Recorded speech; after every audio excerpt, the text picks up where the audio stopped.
A sourcing agent can be a very valuable tool to help you go ahead and source products. So I just want to describe what a sourcing agent is and when you should use one. So essentially, a sourcing agent is going to be a professional whose their full-time job is to help find factories for you and source products. So essentially, you can go to them with your product requirements and say, hey, I need this toy elephant, or it needs to be this amount of inches. The trunk has to be this long, and it needs to be made out of silver. Okay.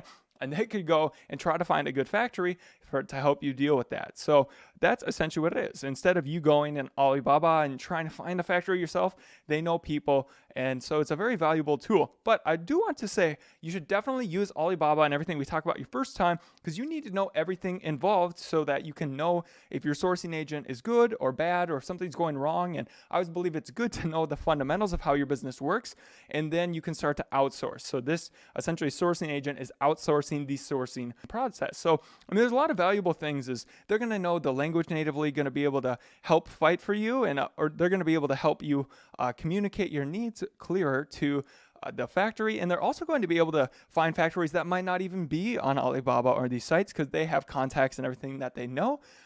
And they might even be able to get a better price because a native Chinese person is coming in versus you coming in. Now, here's one just quick tip. Every sourcing agent is going to take a cut. You pay them a fee, but they all take a cut too.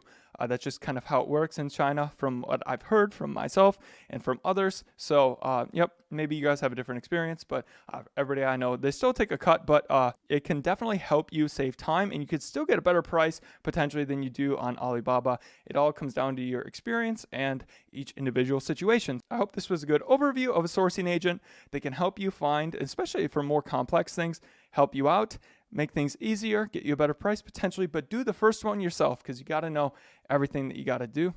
So on to the next video.